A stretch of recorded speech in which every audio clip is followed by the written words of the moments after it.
Hey there, and welcome. Today, we're going to talk about something that's super simple, but honestly, one of the most powerful features in Python, comments.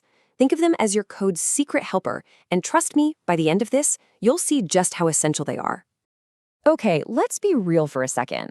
Have you ever written some code, felt like a total genius, then you come back to it maybe a week later, and you have absolutely no idea what you were thinking? Yeah, we've all been there. There's actually a name for this. We like to call it code amnesia. It's that moment of pure frustration when your own brilliant logic looks like a complete mystery. It's like you're trying to decode ancient hieroglyphics that you yourself wrote. It's wild.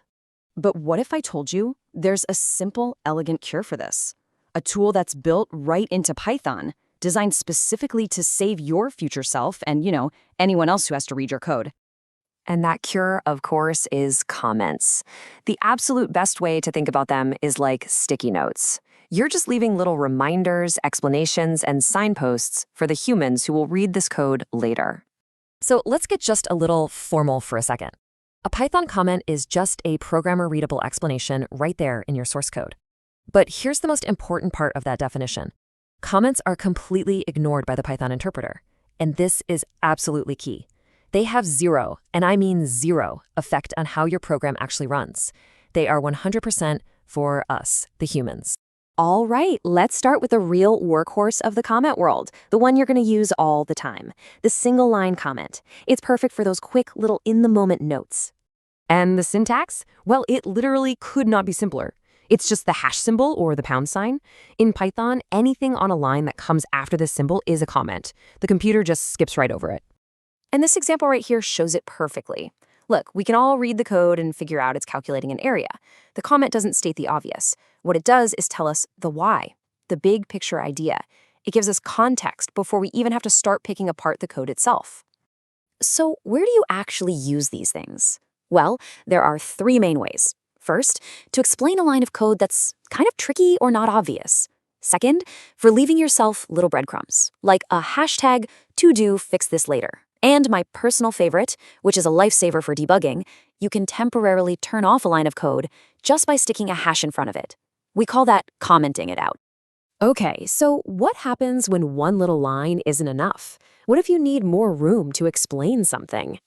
Well, for those bigger, more detailed explanations, Python gives us the multi-line comment.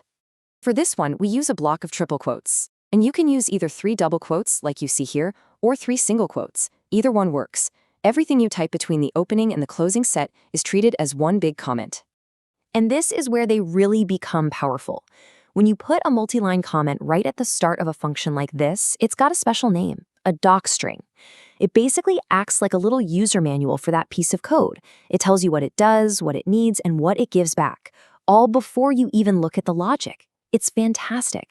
So you'll see these a lot for writing those official docstrings for functions and classes, but they're also amazing for breaking down a complex algorithm step by step, or even for putting a summary or right at the top of a file to explain what the whole script is for. So let's just put them side by side real quick. The hash symbol, that's your scalpel. It's for quick, precise inline notes. The triple quotes, that's your paintbrush. It's for broader, more detailed descriptions. The real skill is just knowing which tool to grab for the job. Okay, so we know the syntax now. That's the easy part. But knowing how to write a comment is totally different from knowing how to write a good comment. So let's shift gears a bit from syntax to strategy. There are 3 rules that you really need to remember. First, and this is the golden rule, explain the why, not the what. Your code already shows what it's doing. A bad comment would be writing hashtag set retries to 3 right above the line retries equals 3. That's useless. A good comment explains why. Hashtag set retries to 3 because the API is unreliable. See the difference? Second, keep your comments updated. Seriously, an out-of-date comment that's lying about what the code does is so much worse than just having no comment at all. And finally, just be clear and concise. Write for your future self, the one who's forgotten everything. When you get right down to it, here's the main takeaway. When you do them right, comments completely elevate your code. They transform it from just a dry set of instructions for a machine into a living, breathing conversation with another human being who a lot of the time is going to be you in 6 months. And that really leaves us with one final thought. We spend so much of our time making sure our code tells the computer exactly what to do. But from now on, I want you to ask yourself a different question. What does your code tell other people?